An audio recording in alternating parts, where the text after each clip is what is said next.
हालांकि भारत में राजनीतिकरण होता है, किसी के अच्छे काम को नहीं गिनता है, और ये केवल एक दिशा में नहीं होता है। देखिएगा, किसी को मोदी जी में खाली खराबी दिखेगा, किसी को वो नहीं दिखेगा कि वो इंसान ने 370 खत्म कर दिया, इतना बोल्ड डिसीजन लिया। पाकिस्तान मार के तो चल गया था ताज होटल में। अरे सर्जिकल स्ट्राइक बड़ा था या छोटा था, बात इसकी नहीं है, मारा था ना ताज होटल में, जब खुलेआम मारा, 4-4 दिन तक मुंबई बंद रखा, तो कौन सी किए ये आदमी रहता तो कराची उड़ा दिया रहता। तो ये केवल एक दिशा में नहीं होता। दुर्भाग्य ये है कि जिन्हें मोदी पसंद है उन्हें नेहरू में सब चीज खराब दिखता है, और जिन्हें नेहरू पसंद है उसे मोदी में सारा खराबी दिखता है। ऐसा नहीं होना चाहिए। आपको बैलेंस अप्रोच लेके रखना पड़ेगा, वरना आप विरोध थोड़ी कर रहे हैं, तब तो आप दुश्मनी कर रहे हैं। विरोध में अच्छाई खराबी दोनों का दिखना चाहिए। दुश्मनी में, अरे बाहर में गया तुम कैसनो आदमी है, दुश्मनी में दुश्मनी, तो भारत में विरोध की जगह क्या करने लगे। A few moments later. अभी जल्द ही क्या, बहुत जल्द ही, कल ही चुनाव का रिजल्ट आया।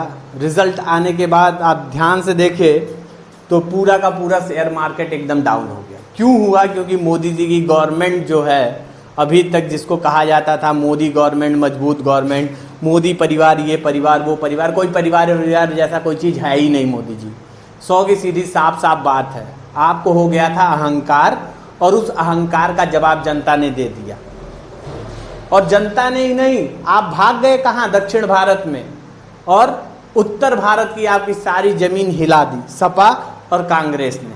जिस कांग्रेस के राहुल गांधी के संसद में बैठने की योग्यता छीन ली गई थी, उस आदमी ने कहा मैं संसद में बैठूंगा ही नहीं, मैं संसद नहीं जाऊंगा, सब मेरी योग्यता छीन लिए, कोई फर्क नहीं पड़ता, जो करना हो करिए। वो गया जनता के पास और उसने चलाई 2 यात्राएं, सीधे सीधे। एक यात्रा चलाई भारत जोड़ो, और दूसरी चलाई न्याय।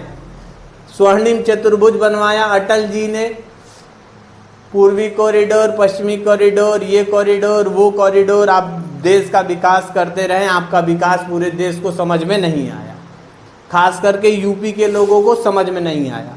उसका एक सीधा सा जवाब यहाँ देख लीजिए, आप भी समझ लेंगे, पूरी भाजपा भी समझ लेगी। जिस समय 2014 में बीजेपी गवर्नमेंट आई थी, हम जैसे नौयुवक उस समय पहली दूसरी बार वोट डालने जा रहे थे, या हो सकता है संसदीय क्षेत्र में पहली बार वोटिंग किए हों।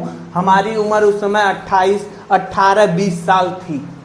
आज हम 28 साल 30 साल के हैं, तो 20 साल हमारी एज थी। 14 में हम लोग आपको खूब वोट दिए, यूपी में भर भर के वोट आपको मिला, और आपने खूब सीटें जीती, 72 सीट आपने जीत ली। फिर यही युवा फिर आपको वोट दिया। फिर 2017 का चुनाव हुआ, बीजेपी का कमल योगी जी मुख्यमंत्री के रूप में यूपी में आए, और बहुत बढ़िया चुनाव हुआ, खूब जीते। ये लड़का इस साल तक 23 साल का हो गया था। ध्यान से समझिएगा, यूपी में उसके बाद फिर 19 में कमल खिलाया इसने, ये 25 साल का हो गया था। खाली कमल खिला रहा था योगी जी। मोदी जी ध्यान से देखिए, दोनों लोग कमल ही खिलाया ये। अभी देखिए क्या होता है। फिर 22 का चुनाव आया, फिर इसने कमल खिलाया। इसकी उम्र 25, या देखिए 20 से चला 23, 23 से 25, और 25 से फिर कितना हो गया? जोड़ के बताओ बेटा जल्दी से, अरे बताओ ना, 3 साल और बढ़ गया, 28 साल का। अब ये लड़का 2024 में ना मोदी जी 30 साल का हो गया। तो जो 20 साल का लड़का था वो बहुत कमल खिलाया, लेकिन उसके जिंदगी में ना मुस्कान नहीं आया, क्योंकि योगी जी ने नौकरी ही नहीं दिया। बात आई समझ में? अगर समझ में आ रहा हो तो समझिए। देश की राजनीति जैसी चल रही है चलने दीजिए, जैसा चलाना हो सब चलाइए। बेरोजगार युवाओं को नौकरी दीजिए, सर्वे करवाइए कि कितने रोजगार आपने दिए हैं पिछले 10 सालों में। सेंट्रल गवर्नमेंट से सीटेट की नौकरियां खत्म कर दिए हैं आप। सेंट्रल गवर्नमेंट छोड़िए, आपके योगी गवर्नमेंट में 5 साल 10 साल में कितनी वैकेंसियां फिल हुई हैं। आप प्राइवेटाइजेशन करिए, स्कूल को प्राइवेट बना दीजिए। कितने हजार महाविद्यालय विद्यालय आपने खोले हैं। सरकारी स्कूलों में टीचरों की कमी नहीं हो रही है, क्योंकि आपने नए सरकारी स्कूल खोले ही नहीं, नया इंटर कॉलेज बनवाया ही नहीं। जो नहीं बनवाया तो प्राइवेट से आप पैसा कमा रहे हैं, प्राइवेट से आप टैक्स ले रहे हो और कह रहे हैं प्राइवेट में आके बच्चा काम करे। तो एक पढ़ा लिखा एमएससी किया हुआ लड़का क्यों किसी नेता को वोट दे जब वो नौकरी नहीं दे सकता है, आपको एक आराम से जीवन जीने की सुविधा नहीं दे सकता? तो ये जवाब है। अभी ये जवाब और मजबूत होगा। अभी और मजबूत कैसे होगा, उसका दूसरा पक्ष देखिए। अभी आने वाला है 2027 में यूपी का चुनाव, और अगर योगी जी को समझ में नहीं आ रहा है तो इनकी सारी, योगी जी की सारी पॉलिसी हो जाएगी फेल। जितना डेवलपमेंट है, जितना विकास है, वो सब इस पेट से होके जाता है। जब पेट भरा रहेगा, नौकरी रहेगा, तो आपका विकास भी दिखाई देगा। और अगर आप खाली विकास करते रहेंगे तो अयोध्या में आपने सबसे ज्यादा विकास किया था, रामलला का मंदिर भी बनवाया था, और हम जैसे वोट करने वाले लोगों ने आपको वोट भी दिया, लेकिन तब भी आप नहीं जीत पाए।